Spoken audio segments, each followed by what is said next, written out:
Hi, I'm Chivonne Algeo and I'm the Program Director for the Monash Master of Project Leadership and the Master of Project Management.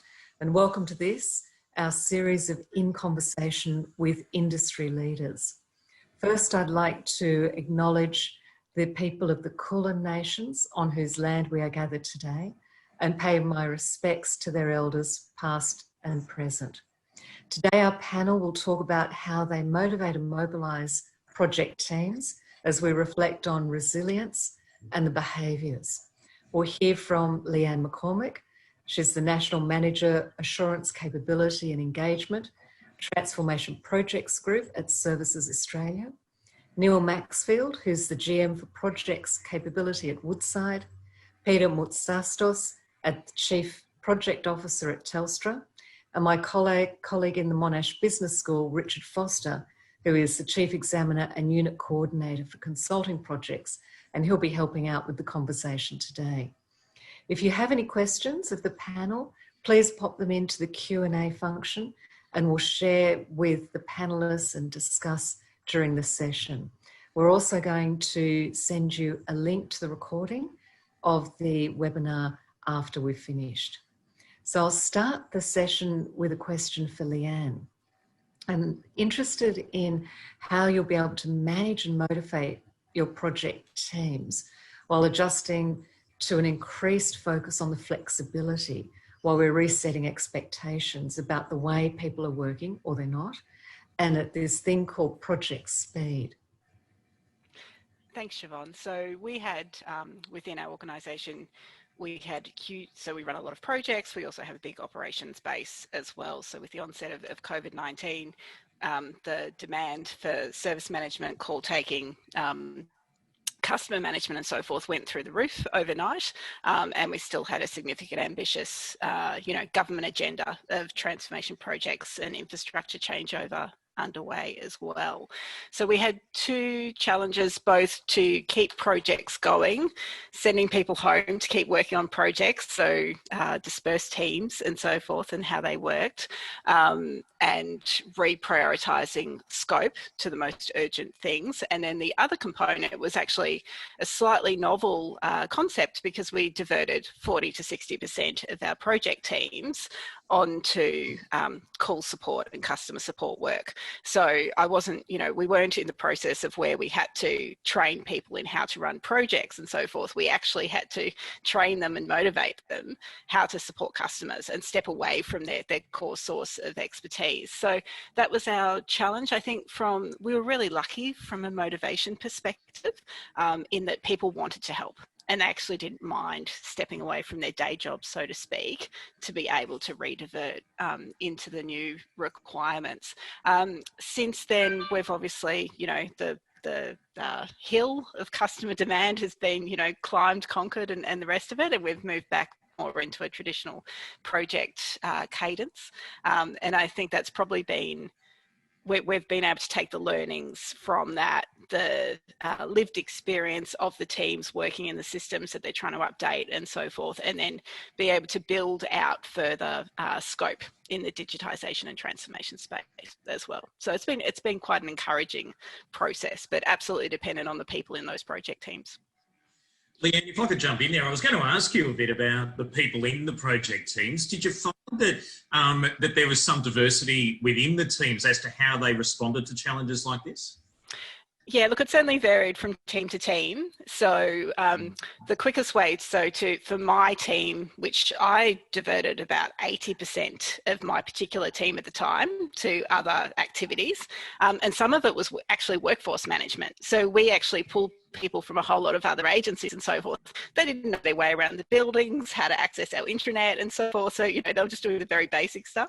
But, you had others that took a little bit more, so in that sense, I just stopped a lot of our activities. So we had governance meetings and so forth, I suspended them, in light of COVID response. So it freed up space in that regard. For some of the other project teams, we had to work a little bit more closely with to you know, because the thing with sponsorship, with, you know, sponsoring projects and so forth, obviously everyone motivated very much around the mission and the scope and, you know, here's the path forward and off you go. You know, the path had shifted slightly. So it was aligning the mindset to still, you know, delivering projects, but maybe swapping some scope items around. It was about that shift. Interesting little line you put in there, Leanne, aligning the mindset. I might, Neil, if I could come to you, is that something that you relate to in your organisation as well? Was there an alignment of the mindset across different teams to what I'm sure must have been a new way of working for you? Certainly, my view is that a lot of it was business as usual, because being in an organisation where project teams are set up around the world, we have people coming in and out of a head office and sites and various locations all the time. There's been an underlying virtual set of protocols in place, so very much not a lot of change in that respect. So the mindset was already aligned? Sorry? So the mindset was already aligned? Yes, very much, because that was the way our project teams operate. Very much in that we're here locally, we're here as virtual teams, we're supporting each other, and our teams are built based on putting the right tools with the right resilience, the right mindsets, the right behaviours, the right EQ, the right leadership. Small teams survive well when they're supported and they've been built well. Very good point. In fact, they tend to rely on that support to perform well. Peter, I know you've been listening intently to responses from 2 other organisations. What about that do you relate to? Look, I think the COVID-19 pandemic has definitely triggered a lot of relentless focus on the received experience. And when I think about that from Telstra, you think about, 16 million people being sent to work from home or potentially being stood down from their work. And when you're a major carrier of network and mobile capacity in the country, what do you do to support that? And what I really observed in the Telstra experience was how everybody just sort of dropped what they were doing and made sure that that received experience of being able to remote work was there for people. We boosted the internet capacity. People put their hand up to man call centers that we had to stand up onshore because we lost our entire offshore call center capacity. A lot of our call centers operated out of the Philippines. They have a massive, and still do have a massive problem with COVID-19. And so we can't operate our call centers like we normally do. So we've had to utilize people from Qantas, from the hospitality sector, and even internal staff to stand up onshore call centers. But for us, the experience and the mindset has been about the customer, about the received experience, about getting the network running, making sure people can, zoom in to calls like this from home, in a reasonable, experienced way. Yeah, I'll take that back. Thanks, Peter and Richard and Neil, to Leanne, because I know some of the things that, Leanne, we talked about a little bit earlier was about curbing the helpfulness of people. And Peter, you've just touched on that, where people putting their hands up, possibly retraining into a whole new way of working.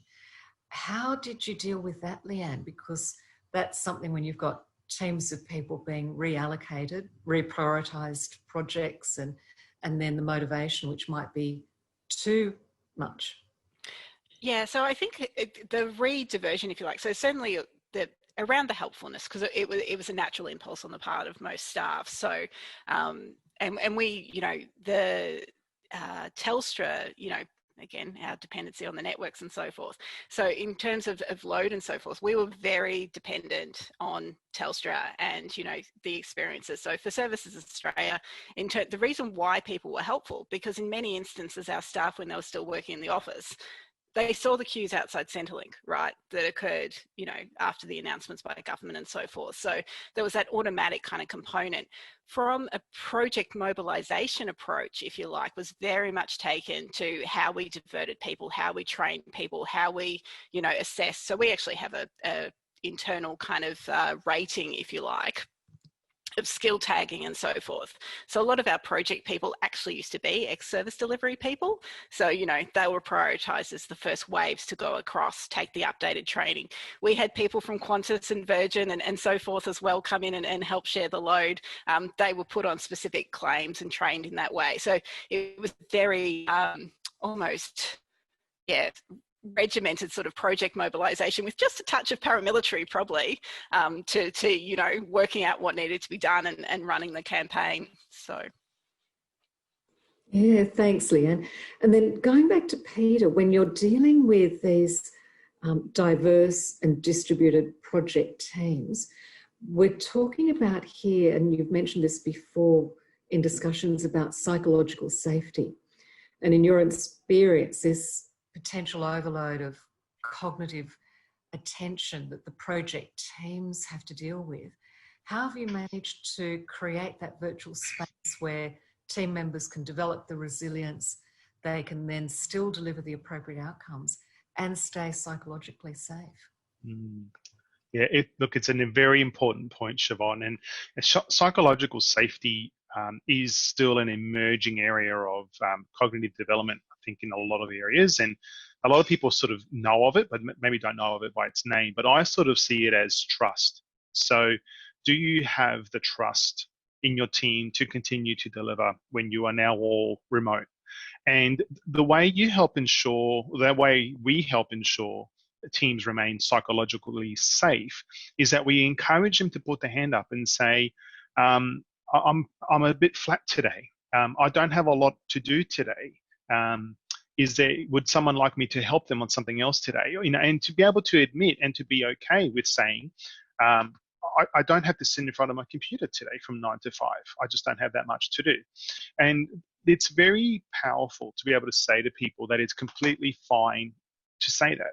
And, you know, the element of trust, which is the psychological safety aspect of it, which is to people can feel that they can trust their leader and their peers to be able to openly say that. One of the things that we are trying to do to sort of just address psychological safety is, firstly, you know, defining how we work before we decide where to work. So, for example, we try to not have meetings between 12 and 2. We try to not have too many meetings before 9 or after 5. We try and set up some rules for when maybe video off is okay, or when video on is okay, or when you should use chat or when you should use email, so that you don't get sort of fatigued by always being on, say, Zoom calls for 8 hours a day. I guess it's recognizing that it's sometimes it's fine to prioritize the mental health and safety of your people over, say, missing a milestone. And we've come out openly and said that about some of our projects, where it's fine if we miss a few milestones during this period. It's okay. We will catch it up and we will get back on track.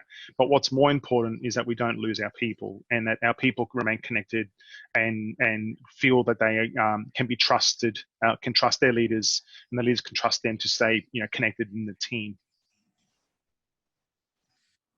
Neil, I wanted to ask you about this as well, because I'm getting a sense that you might be quite well practiced at dealing with this sort of thing with teams operating so remotely, just as a fundamental to your organisation. Is that right, that this is something you've really got your hands on? I'd like to share personally that as from the day I went into lockdown here in Perth, not a lot changed from the perspective I was just now able to be more flexible, in fact, and more productive as my teams were, because we were adjusting our days to the different time zones around the world, whether it be Houston or Europe or Asia, where we're lined up. And we were finding that we were able to be more flexible because we weren't constrained to sort of the time in an office-based environment, but we were able to shuffle our days. So if I needed to be online late in the evening or early in the morning, then it was much easier to do that, and actually saw a productivity boost. In fact, I sort of felt more productive.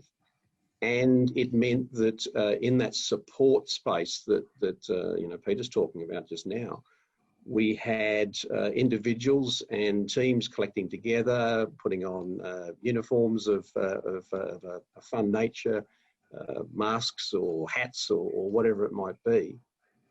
And We probably did, though, realistically, as a set of project teams, move ahead a number of years in our learning on how to get the best out of what we already had. And I think it's been a boost for us in that. And we continue, I know I do, and my teams continue to maintain great productivity in that virtual environment because of the journey we've been on. Yeah, right. Leanne, I can only imagine that some of the psychological stresses on your team would have probably exceeded many other teams. How have you been dealing with that? Look, we've tried a number of ways. I think certainly, in regard to what Neil said, what we're already doing. So with my, I inherited my team at the start of the year. And so, we built, so they weren't used to being on video, for example. They were used to having their, directors sit immediately, adjacent to the teams physically and so forth. So we'd already started that process a little bit. And I was actually just to tell a little story, but the other day I started the branch meeting and I said, all right, we're going to do scavenger hunt. And everyone was at their desk ready to pick up the stapler or, whatever it was. We had to reiterate this, no broken ankles or sprained wrists or anything. But so people really have bought into, balancing a little bit of fun and flexibility and that trust. And I think for us as we've gone on and people have climbed into the virtual, so we've been running just recently communities of interest, for example, across the organisation from a project perspective. And so we've been focusing on, so our speakers have been international. We had one in the US last week, one in Israel a couple of weeks earlier. And it's been about how you run scaled agile events, which, traditionally are quite co-located on a virtual basis. And there's been huge interest in that. So it's all come along, and it's also allowed the quieter voices to come through as well. Which you won't necessarily all do with, the competition that naturally happens in a room full of people. So. Yeah, thanks, Leanne. And I'd like to maybe bring it back to Peter again, where when we're talking about this psychological safety and the differences between the various generational experiences, and I know we talked a little bit about the malleability of people bouncing back and the different people who may have less, for want of a better word, baggage, and how they've been able to pivot their career. And it does come back to this trust factor. It does come back to the psychological safety that we're talking about, to pursue these new initiatives and new endeavours. How have you found this across the different generations? It's been very interesting. We have some very interesting results. So we surveyed our teams back in June, asked them, what would they like to do when they could return to the office? How many days of the week would you like to return? What would you like to do when you do return? Would this trigger maybe a change in your behavior? And what was very interesting was that the millennial cohort, so those aged between 20 and 40, expressed the highest rate of return to work days. So that they, on average, wanted to come back into the office 3 to 4 days a week. Before I go on, I'll then say on the flip side of that, our older workforce were the ones who said they would only like to come in 1 or 2 days a week. So it's a bit maybe counterintuitive if you were to sort of, make a hypothesis about how you thought that was going to land. So why would millennials want to come in more? Well, we sort of think about the fact that they're probably living in cramped units or apartments in the city. Maybe they're living at home or in share houses. And so for them, the city was an escape, but also a great way for them to achieve a work-life balance. And so coming to work was more than about just coming to work. It was about engaging in the CBD community and in the vibrancy that the CBD brings. Whereas I guess maybe with the older workers in our company, for them it was about, the home life and the life they build away from the office. And so for us, we're looking at how does Telstra come back to some type of normal where you've got this very different generational preference for how they would like to come back, when you do have, the younger workers probably better embrace and adapt to new technology and disruption are the ones who actually want to return to the more traditional ways of working than the older cohorts. Peter, to borrow a term from somebody else, are you expecting some sort of snapback to what we knew pre-COVID-19, where everybody went to work more or less 9 to 5, Monday to Friday? Or are you seeing something in the future that's going to be that will be adapting to exactly the sorts of things that you're talking about, where we might have a few swings and roundabouts in how we operate from here on? I think eventually that we will probably return to some type of normal behaviour that we saw, that we're used to in terms of going to work. Most industries and companies already had some type of working from home support arrangement, and I think that will just accelerate to the extent that it will probably start to become more 50-50, and more so for business leaders who are maybe against it as a practice. Maybe they just didn't have that level of trust that productivity could be maintained. I think this has been one of the world's best experiments that you can maintain productivity without having physical connection. So we will see a return back to some office work. I've even read online recently that people are getting fatigued being at home more. They're over it. They're sick of Zoom meetings. They're sick of there's the same 16 square meters that they're sort of trapped in every day. So there will be a demand for it to return back. I think probably what will happen is will we see a return to cubicles and partitions? No, I don't think we'll probably get back to that point. But I think you will see perhaps a bit of a pause and pivot in the open desk architecture. I think this will spawn a new architectural trend about how buildings are designed and fitted out to support more collaboration spaces rather than individual spaces. And then, but I think the population mass will probably drive that in terms of how the large organisations with the heaviest number of employees, will dictate how they want to work and come together. Yeah, thank you, Peter. That's it's really interesting when you start to look at this centralisation and decentralisation. And in a conversation with probably one of the largest industry fund managers just a few days ago, they're doing a whole lot of modelling around what CBD areas are going to look like and the value of CBD real estate and the development of this hub and spoke approach to the way that work is going to be carried out, whether that's inside a workplace environment with more collaborative spaces or in a physical city and suburb or suburban type approach. And then that brings us into looking at technology. And Neil, I'm going to sort of ask you to reflect a little bit on how your organisation's been able to manage this widely dispersed workforce and your investment in appropriate technologies and how that's been able to allow you to establish the foundations from which you're able to almost seamlessly, from what you've been saying, create the opportunities for the people to work in this virtual environment. I've been quite privileged in the respect of being able to be in our segment of the industry over many years. And in fact, if I think back to my 20s, I would be up at 2 o'clock in the morning on a phone for reporting back into Perth when I was somewhere overseas, all the way through to the present day. And I'm lucky to be in an environment where knowledge is power. Knowledge supports us, our young people, our older people, to connect and do well. And things like IBM Watson and our many AI tools, our many virtual management tools that we've been implementing over years to ensure we have the best project team outcomes and the ability for great people to perform at their highest level individually and as in teams remotely. It was really seamless as we moved across. It's easy to say that. Of course, every individual has a different lived experience. But what I saw, which I was most proud of, was that those that were having maybe a little difficulty in transition, in really becoming embedded in working virtually when they hadn't practiced it as a member of, say, an international team, that there was someone else in the cohort who was able to watch, reach out, and in the background a conversation would occur, a virtual coffee connection, adopt a grad type of activities.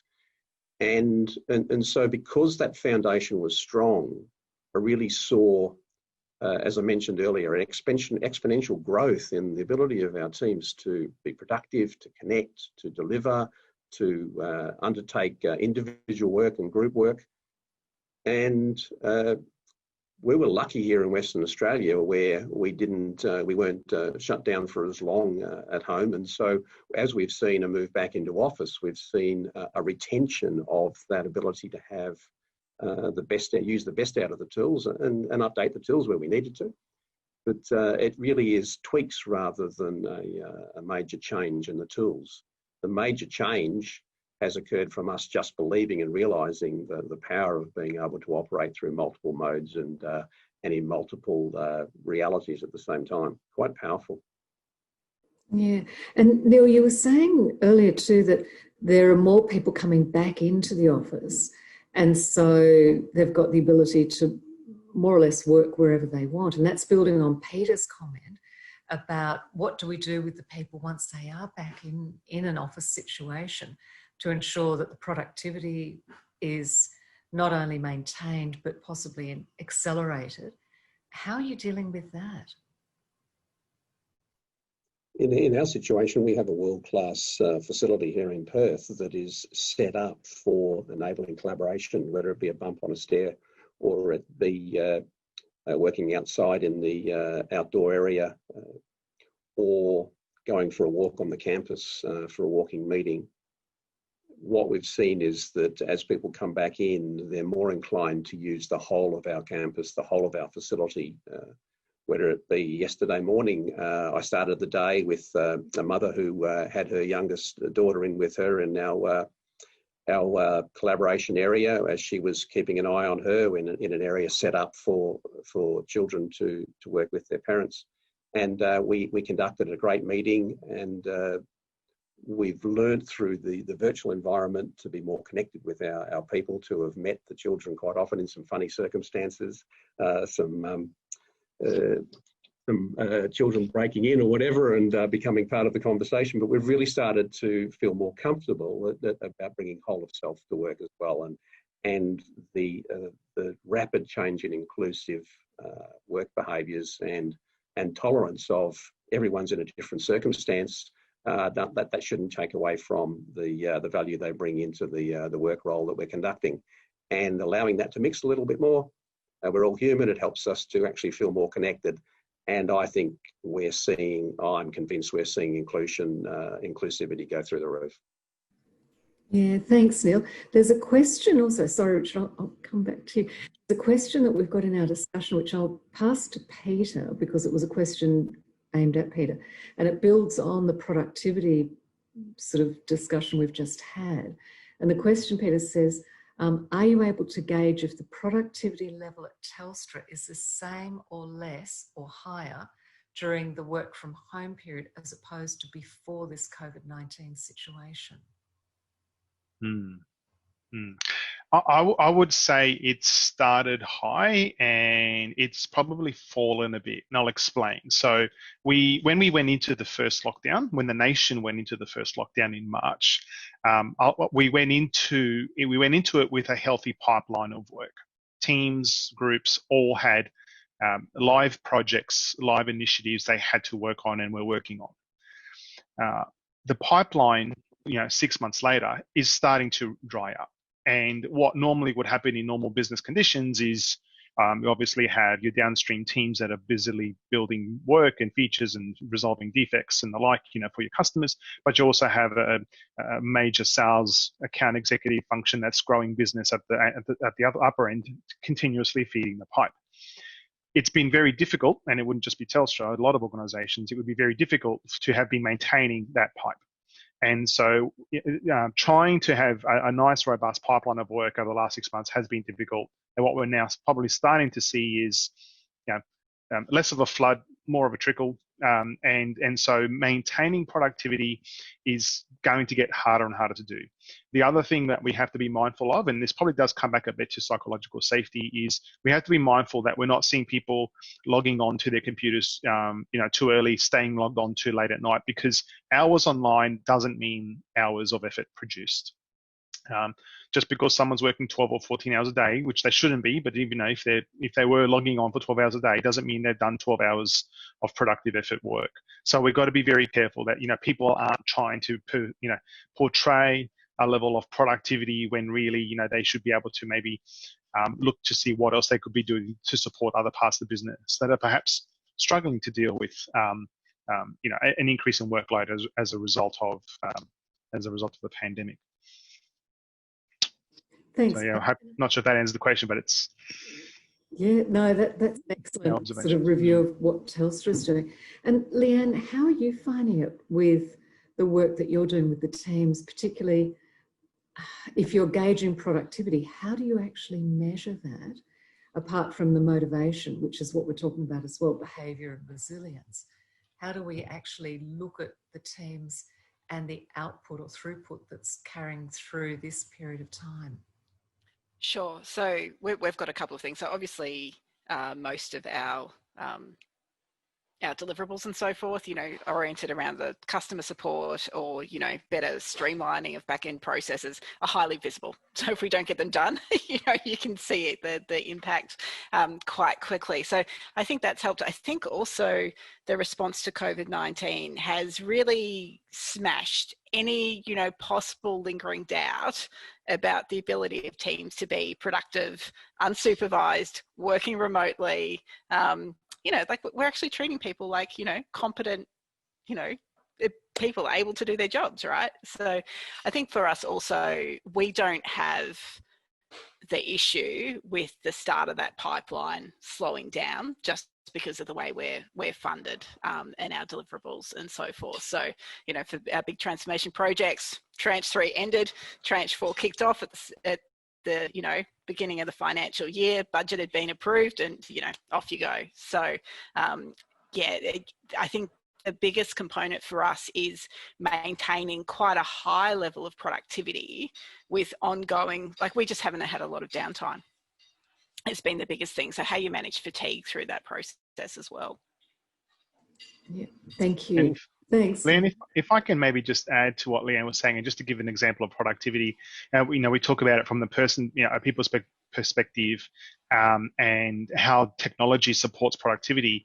If you know, as a Telstra example, a lot of what Telstra did to support enterprise customers with, say, enterprise grade, you know, video meeting rooms and Cisco equipment in various offices, and probably even at Monash, for example, where you have very different ways of communicating and staying connected with teams.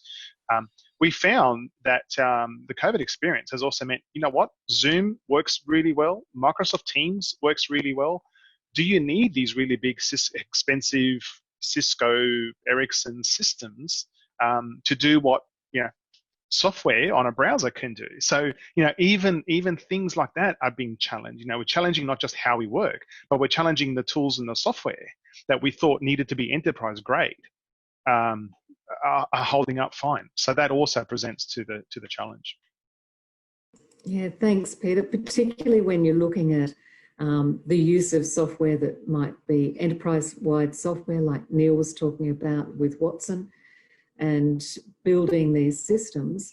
How do we actually utilise them so that they're appropriate for the type of users that are engaged in the various projects who may not have that technical capability, and they need the training in a complex system? And we won't talk about some of the more complex ones like SAP, but how do we actually manage that?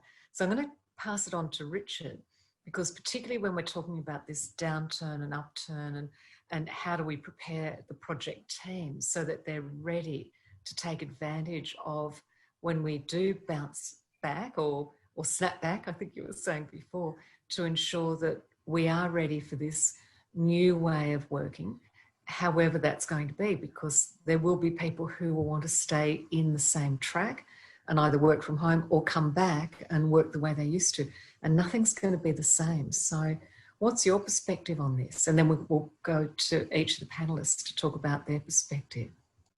Well, you're right. Nothing is going to be the same. And I think, you know, the new norm is going to be something different. It's as simple as that. Exactly what that's going to be, I think, you know, we've heard from panellists today that each organisation is going to have a different approach to what that's going to look like. And indeed, you would probably then extend that and argue that each project team within an organisation, depending on what they're working on, is going to need to adopt a different approach as well. It's not going to be, unfortunately, I think, it's not going to be a one-size-fits-all. It'd be great if it was, because we could just rip something off the shelf and hand it to everyone and say, here's how you do it. Sadly, I don't think it's going to be that easy. It's a big question though, Chivonne, which makes it a really good one.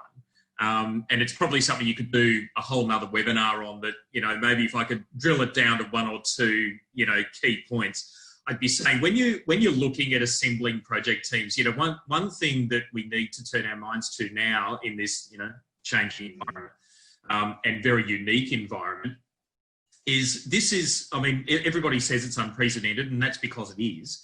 But, you know, there are some things about this, especially from an economic point of view, that whilst, you know, we haven't seen anything at this scale before, we have seen things like it happen in the past. We have seen economic downturns before, and we have seen bounces back from them. And from a young person's point of view, that would mean that only really old people have an idea of what that was like, you know, because the last time was like in the early 90s or something, last century, you know, something ages ago. But if we do have people around that have an informed knowledge about that experience, it wouldn't hurt to start including them now. It wouldn't hurt to start drawing on that sort of thing. And, you know, again, we weren't as advanced in our knowledge of project management back in the early 90s. A lot has evolved since then, as you well know. But nonetheless, there were key responses within organisations that I think we can still learn something from. And whether that's to duplicate what was done or indeed not to duplicate what was done, I think both of those things are important lessons to hold on to. So keep that in mind when you're assembling a project team that may need to look at how to respond to what you rightly point out is going to be an economic upturn at some point. I think it's only sensible. The other thing to recognise is that very point in and of itself, that things are going to turn, but they will turn at different rates in different industries, and they will turn at different times in different industries. And wherever your project is situated, that is something to keep your eye on as well. Is this something that is embedded in or even allied to an industry that is going to respond more quickly than others? You know, the ones that we know are going to bounce the quickest are actually the ones that have been the hardest hit. They're the ones that are actually going to turn around first and probably turn most sharply. So it's going to be things like hospitality, like tourism. It's not going to immediately return to where it was, of course, but we are going to see those early upturns from those industries first. How far up they go is anyone's guess, but there is going to be early upturns from them. If you're associated with those industries, or if you are going to be working with them, I would be looking closely at that and what those industries need. The allied industries flow on from that, whether it's planning in that environment, whether it's financial services in that environment, whether it's other consulting services that all get bolted on. These are all the areas of attention areas that I would be giving attention to if I was looking to do projects around, you know, in the next 6 or 12 months. So look, there's just two of probably 100 different points you could probably build into that answer. But generally, look, go to what we already know, whether it's what to do or what not to do, and look very closely at industries that will be responding early to an economic upturn. Yeah, thanks, Richard. And particularly, and I know, Neil, we've talked about this as well, around understanding the risks and the opportunities to be able to create the environment in which we're going to bounce back. And Richard, you touched on one of those industries, particularly if we're looking at hospitality and we include travel in there, the domestic market for travel is exploding at the moment from what I've observed and the articles that I've read and different people I've spoken to. So instead of spending money on overseas travel, they're spending money on domestic travel if they can outside of Victoria. They're also spending a lot of money on doing home renovations and work around that they're not normally being able to access or see in between doing the work that they're doing online. So maybe if I could bounce it to Peter and ask about the risks and opportunities that you're seeing within your organisation to take advantage of maybe unforeseen opportunities that come out of this type of unprecedented event and getting prepared for the bounce back. And then I'll ask maybe Neil and Leanne last to comment as well. Okay, sure thing, Chivonne. Look, Telstra has been on I think a well-publicised agile transformation, and we're now, I think, one of Australia's largest enterprise agile at scale implementations. So we have about 11,000 staff, working in agile teams, for example, and I think this crisis will accelerate our completion of that agile journey. So where I think we would have maybe spent another 2 years, transitioning the remainder of the business, I think we'll probably transition the business faster than that. And what I think that means is that Telstra will accelerate its transition away from a project-orientated management model to a product-orientated management model. And what that means is that rather than looking at things as units of work as projects, you look at things as continuous flow, continuous value delivery via products. And that changes how you structure teams. It changes how you deliver and measure value. So, for example, you probably now, Telstra will probably focus more on things like flow time or flow velocity or flow load. How much are we moving through the pipe? And when you take those measures of flow, what business results do we see for it? Are we driving and getting value for the customer? Are we delivering features at the right rate? Are we resolving defects at the right rate? Are we reducing risks and technical debt at the right rate so that Telstra can become a leaner, more agile organisation? I think that will probably then drive behaviours and different norms around how teams work. So the good old team charter, which probably some of us recall from prior roles, I think we'll see a bit of a refresh, and we'll see teams have to redefine a team charter. How will we work? How will we collaborate? What days of the week will we all agree to come into the office? Will we all come in on, say, Tuesday and Friday so we can have our big room planning sessions, agree our priorities, but then, disband after that? When aren't we available for meetings? What ceremonies and rituals do we want to share together? Those kinds of things. So I think a lot of this stuff, whilst it was always in play, I think will just accelerate and will come to bear faster than we had envisaged in our roadmap. Yeah, thanks, Peter. And that reminds me of a conversation that I had with a senior director for a major financial services organisation end of last week. And we were talking about the creative space where we do rely on that energy that's transmitted between people while we're actually physically co-located. So the tools that we're using, various sort of whiteboarding, mirrors and things like that we're accessing to replicate that, still doesn't quite seem to get that level of energy across. So I'll bounce to Neil now and ask you about the risks and opportunities that you're finding that you're able to exploit and maybe then build into the bounce back. Thanks, Chivonne. I agree completely with where Peter was finishing up there around the opportunities and the change. And a reflection as I was listening to Peter, I'm actually building out my kit bag. I'm a student of the environment we're in, and I would argue that probably everyone in this webinar today is a student in the fact that they may well be at university, or we're all students of the journey we're in, and we have a unique opportunity to build out our kit bag. And if I think about project management and project leadership specifically, and the various roles that project teams require to live out creating something some new and exciting. Certainly the stuff that I'm involved with at the moment is just the most exciting part of my career. In fact, I'm getting to learn new ways of working. I'm getting to learn how to network virtually. I'm getting to learn how to support others virtually.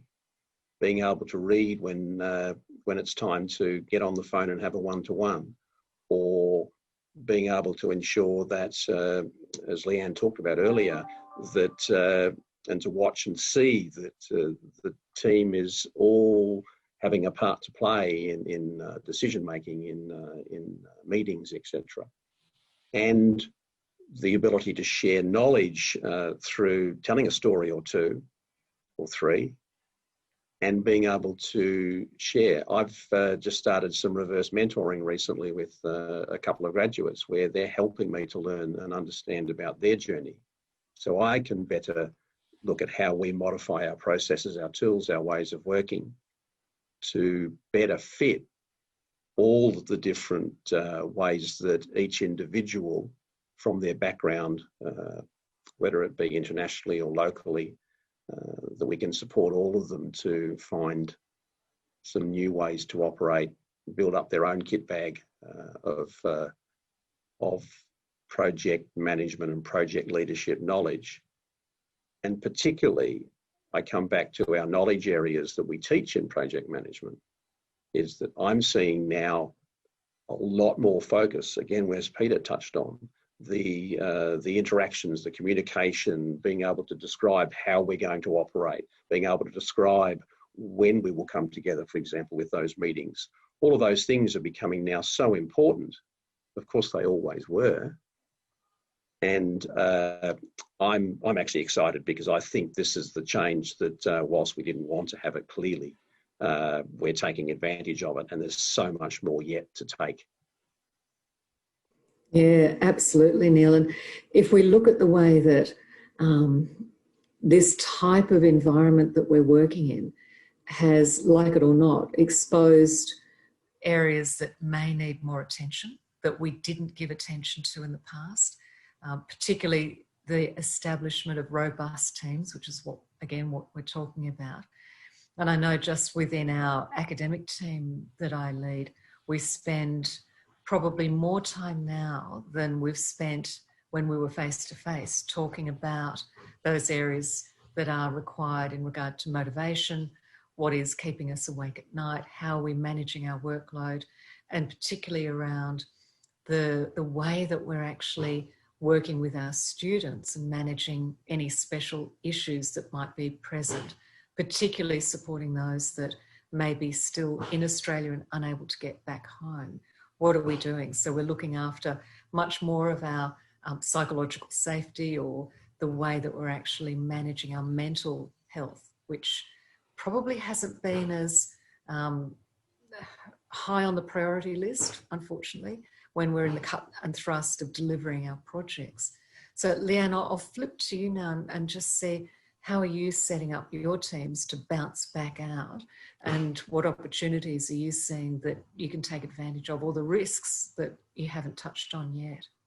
So I think for us, like absolutely promoting, that, agility, resilience, comfort with ambiguity, being able to uptake of new tools, critical thinking and application, a shift from project management to product management, incorporation of, customer-centric design thinking, and then on the flip side of that, high-performing teams, productivity, psychological safety, all of those things are connected. And what I think at the moment, and as Rita said, it's not the change any of us wanted, but we've made such strides in recent months about it is actually the perfect opportunity, because I don't think we necessarily want to go back to what was the old normal.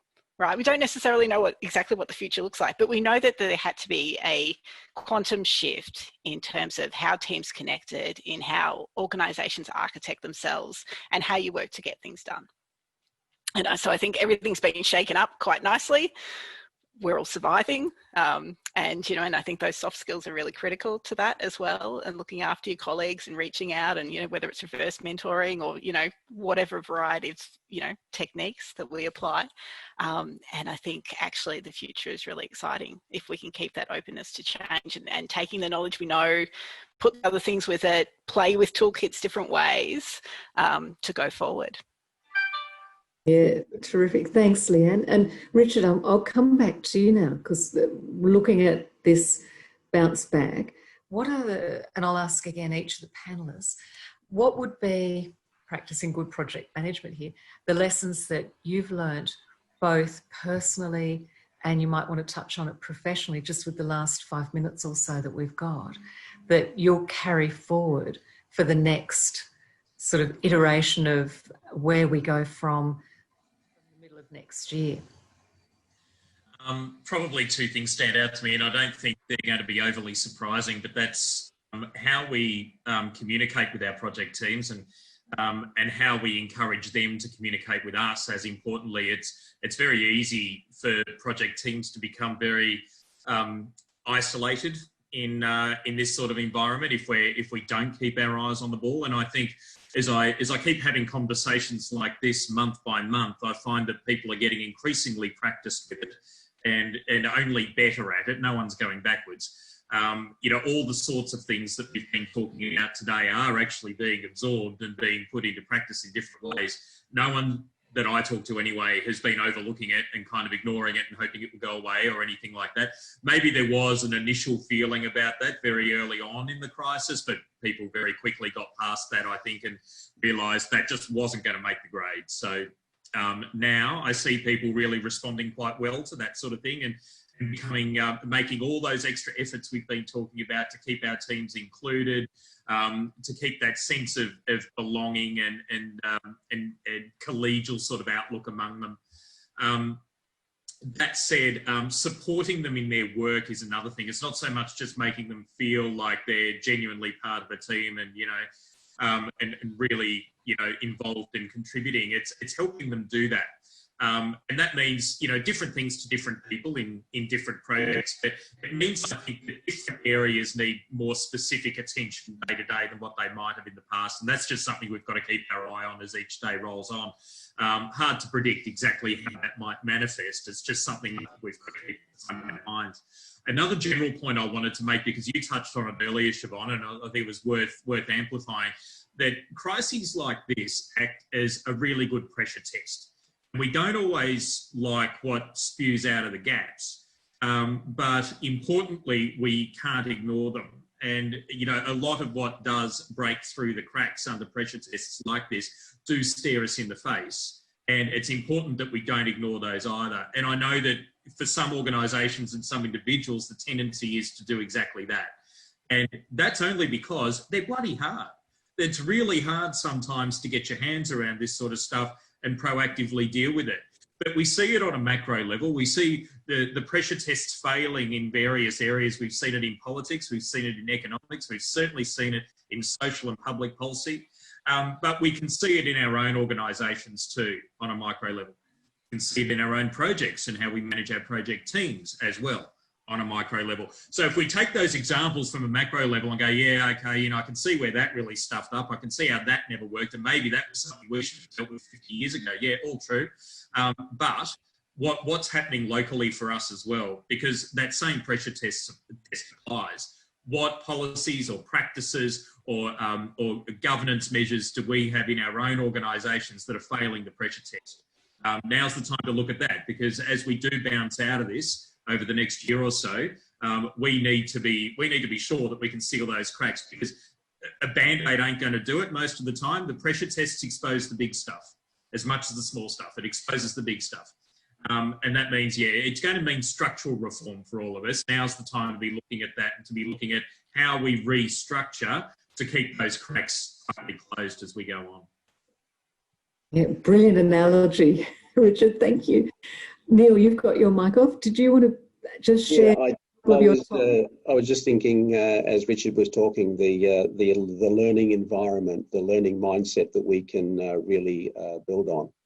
And for me, we have a unique opportunity now to really, really focus on the art of project management and the art of project leadership, and all the things that we've touched on through this conversation around inclusion, around high-performing teams, around supporting individuals, around understanding the unique circumstances that each person is in from day to day, and collectively how we support each other to create, and being able to put more effort into understanding the risk and how that plays through everything we do, that back to the fundamentals almost. And as much as the science of project management is important, I really think now's the time for us to reinvigorate and really power up with focus on the art of project leadership.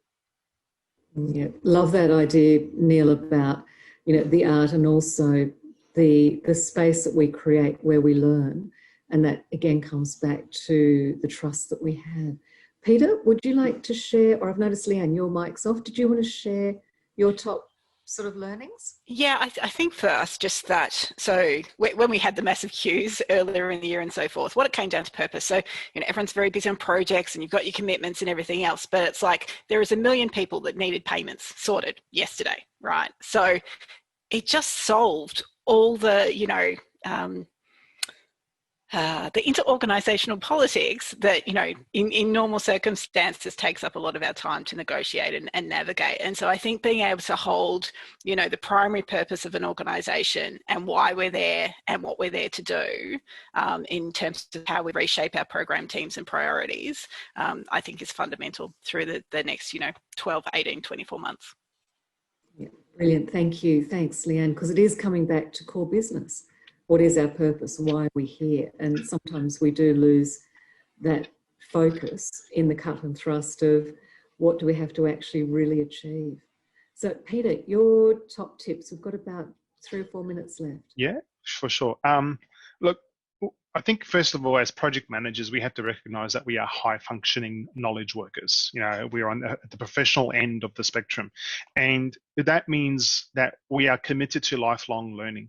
If you think that you're going to graduate and never have to learn again, I'm sorry to say, you will be greatly disappointed. You will never stop learning, and you will never stop adding to your toolkit, as Neil mentioned. Think about doctors. New medicines, new techniques and vaccines all the time, they have to learn those. Engineers, new building materials, new building techniques, constantly learning. Project management is exactly the same. We're not immune. Well, there are new ways to motivate and manage teams, new ways to deliver value. You have to continuously learn these things to be relevant and to stay high functioning and high performing as a project manager. So do a skills audit. How much currency are there in your toolkit? When did you last add to your toolkit? What's in your toolkit? Is it time to throw out some old tools that perhaps have had their time? Where there are gaps, how are you going to go and get those new tools? What training, what personal development, what professional development are you going to go and do? And then think about your own mindset towards potentially having to unlearn the ways you used to do things and look at what you're going to have to relearn. Maybe the best way that you achieved a great project outcome a few years ago isn't maybe going to get the same project outcome today or tomorrow. So you're going to have to maybe unlearn some behaviours and relearn and learn new behaviours as a result. And I guess as an acronym, just to finish on my point, an acronym I give my team is ACT. Ambition, what do you want to be? What is your purpose? What are you driving for? C is for clarity. How clear are you about how you're going to get there and what you need to achieve? And T is transparency. How truthful and honest are you about your current state? And how much do you share that with others? And how are you going about, making the most of that transparency to close any gaps you have? So ambition, clarity, and transparency to, basically add to your toolkit. Brilliant. Thank you, Peter. That's a lovely way to finish off our webinar about how we are all experiencing the challenges of motivating and mobilising our project teams and the behaviours that they're exhibiting both in facing these new challenges and creating new opportunities, building that resilience through a learning environment where it is safe to be able to test different ways of doing things, whether it's a technology or whether it's a way of going about work. The scavenger hunts, Leanne, with things like that, where it does build cohesion and it is part of the art as opposed to science of managing a project. So thank you, Leanne. Thank you, Peter. Thank you, Neil and Richard, for giving us your time today. You shared some wisdom that hopefully our audience will be able to take and utilise and build themselves into their programs of work. As I said earlier, there'll be a recording that's going to be circulated after this event, and we'll close with wishing you a great day and look forward to maybe seeing you at the next webinar on the 4th of November. So thank you very much.